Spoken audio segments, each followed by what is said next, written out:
Hi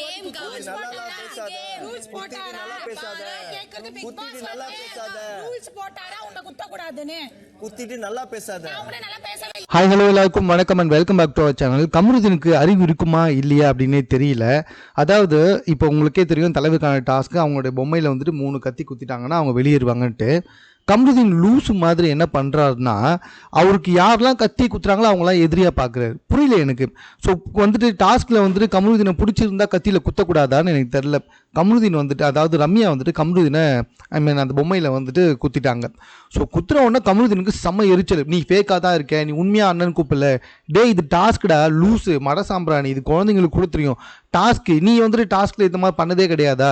3 நாளைக்கு முன்னாடி வரைக்கும் பார்வை போயிட்டு வந்துட்டு நீ ஒன்று பண்ணிட்ட பாரு, அது மக்கள்கிட்ட கேவலமாக போயிடுச்சு, அதனால் நீ இப்போ இந்த மாதிரிலாம் சீன் போட்டுட்டு இருக்க பாருன்னு சொன்ன நீ, இப்போ வந்து பாரு கிட்ட வலிஞ்சு பேசிகிட்டு இருக்க. பார்வை பொண்டாட்டின்னு சொல்கிற, 60 ரூபாக்காக தான் பிக் பாஸ் வீட்டுக்குள்ளே வந்து நான் அவகிட்ட சொல்லியிருக்க, இப்படி மாதிரி காஜி பூச்சி தெரிஞ்சுக்கிட்டு இருக்க. இந்த டாஸ்கில் வந்துட்டு உன்னை யாருமே குத்தக்கூடாது, குத்துனா அவங்க வந்துட்டு உனக்கு எதிரானவங்க அப்படின்ற மாதிரி பேசிக்கிட்டு இருக்கே. உனக்கு மண்டையில் மசாலா இருக்கா இல்லையானே எனக்கு தெரியல. சாரி காய்ஸ், வந்துட்டு கமருதீன் நான் இதுக்கு மாதிரி இந்த மாதிரி பேசுனதே கிடையாது. பட் கொஞ்சம் யோசிச்சு பார்த்தீங்கன்னா, எனக்கு ரம்யாவுக்கு சப்போர்ட் பண்ணுறதுக்கும் விருப்பமே இல்லை.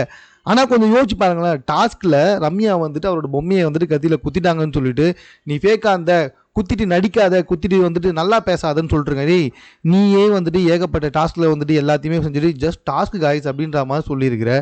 இப்போ என்னன்னா லூஸ் மாதிரி வந்துட்டு, இப்போ எனக்கு தெரிஞ்சு பார்த்தீங்கன்னா கமருதீனை யாரெல்லாம் வந்துட்டு அந்த கத்தியை வச்சு எய்ம் பண்ணி குத்துனாங்களோ அவங்க எல்லாரையுமே வந்துட்டு கோச்சிப்பான் போல, அவங்க கிட்டலாம் பேச மாட்டாங்க போல, அவங்க கிட்டலாம் நல்லாவே பேச மாட்டாங்க போல. அப்படி பார்த்தா கமருதீன் யார்கிட்டையுமே சரியாக பேசக்கூடாது. ஏன்னா வந்த நாள்லேருந்து எல்லாருக்கிட்டையுமே சண்டை போட்டுக்கிட்டு தான் இருக்கான்.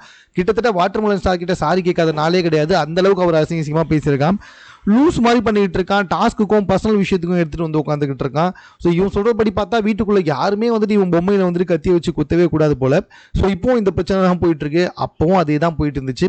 கமருதீனோட இதுவை வந்துட்டு அவர் கத்தியில் குத்திட்டாருன்ற ஒரே காரணத்துக்காக நீ வந்துட்டு எனக்கு தெரியும் நீ ஃபேக்காக தான் இருக்க, ஃபேக்கு அப்படின்னு சொல்லிட்டு, ஏய் நான் தெரியாமல் தான் சொல்கிறேன், அந்த பொண்ணோட வாயை கிளறாதீங்க.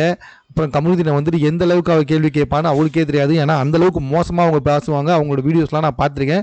எனக்கு யாருக்குமே சப்போர்ட் பண்ண விருப்பம் இல்லை பாய்ஸ். ஆனால் இவங்க இல்லாததெல்லாம் பார்த்தா எல்லாரையுமே திட்டணும் தான் தோணிக்கிட்டு இருக்கு. கமருதீன் பண்ணுறது இதை விட கேவலமாக நிறைய விஷயங்களை பண்ணிக்கிட்டு தான் இருக்காரு, உங்களுக்கே தெரியும். ஸோ இப்போ இதை வச்சு நீங்கள் என்ன சொல்கிறீங்கன்றதை கமெண்ட்டில் தெரியப்படுத்துங்க. மேலும் இது போன்ற செய்திகளை உடனுக்குடன் தெரிந்து கொள்வதற்கு நம்ம சென்னை சேனலை சப்ஸ்கிரைப் பண்ணுங்கள்.